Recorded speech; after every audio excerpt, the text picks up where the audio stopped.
അസ്സലാമു അലൈക്കും വറഹ്മത്തുള്ളാഹി വബറകാതുഹു.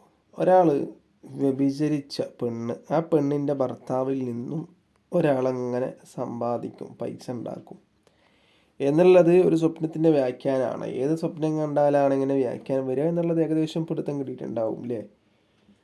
എന്താണത്? ഒരാൾ വ്യഭിചാരം സ്വപ്നം കണ്ടാൽ, വ്യഭിചാരം എന്ന് പറയുമ്പോൾ നമ്മൾ ഏത് സ്ത്രീയോടാണ് വ്യഭിചരിക്കുന്നത്, ഏത് സ്ത്രീയോടാണ് നമ്മൾ സംയോഗം ചെയ്യുന്നത്, ബന്ധത്തിൽ ഏർപ്പെടുന്നത് എന്നുള്ളത് നമ്മൾ സ്വപ്നത്തിൽ കാണുമല്ലോ.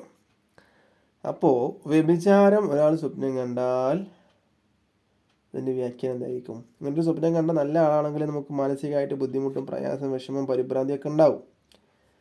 അപ്പം അങ്ങനെ ഒരാൾ സ്വപ്നം കണ്ടാൽ അതിൻ്റെ വ്യാഖ്യാനം എന്തായിരിക്കും? വ്യഭിചാരത്തിൻ്റെ രൂപം മാറുന്നതനുസരിച്ച് അതിൻ്റെ വ്യാഖ്യാനങ്ങൾ മാറും കേട്ടോ.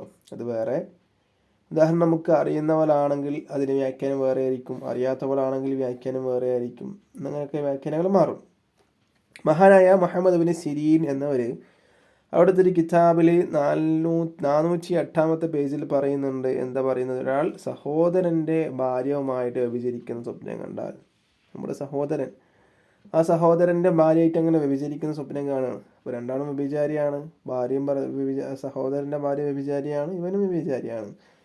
അങ്ങനെ സ്വപ്നം കണ്ടാൽ അതിൻ്റെ വ്യാഖ്യാനം എന്താണ്? അദ്ദേഹം, അതായത് വ്യഭിചരിച്ച സ്ത്രീയുടെ ഭർത്താവുണ്ടല്ലോ, ഭർത്താവിൽ നിന്നും എന്താകും? അവന് സമ്പാദിക്കും എന്നുള്ളതാണ്, മുതൽ ലഭിക്കും എന്നുള്ളതാണ്. അപ്പോൾ അവൻ്റെ സഹോദരനരികിൽ നിന്ന് അവനിക്ക് ഇങ്ങനെ സമ്പത്ത് കിട്ടും, സമ്പാദ്യം കിട്ടും എന്നുള്ളതാണ് വ്യാഖ്യാനമായിട്ട് പറഞ്ഞിട്ടുള്ളത്. അല്ലാഹു സുബ്ഹാനഹു തആല ഇങ്ങനെയുള്ള സ്വപ്നങ്ങളെ തൊട്ടും യാഥാർത്ഥ്യത്തെ തൊട്ടും, അതായത് സഹോദരൻ്റെ ഭാര്യയെ വിഭജിക്കുക എന്നൊക്കെ പറയുമ്പോൾ അത് സ്വപ്നത്തിലായിക്കോട്ടെ അല്ലാത്തതായിക്കോട്ടെ, സ്വപ്നത്തിൽ നമുക്ക് വല്ലാത്ത വിഷമം ബുദ്ധിമുട്ടും പരിഭ്രാന്തിയൊക്കെ ഉണ്ടാവും. നേരിട്ടാണെങ്കിലും അല്ലാഹു സുബ്ഹാനഹു തആല അതിനെ തൊട്ടൊക്കെ നമ്മളെ കാത്ത് രക്ഷിക്കട്ടെ.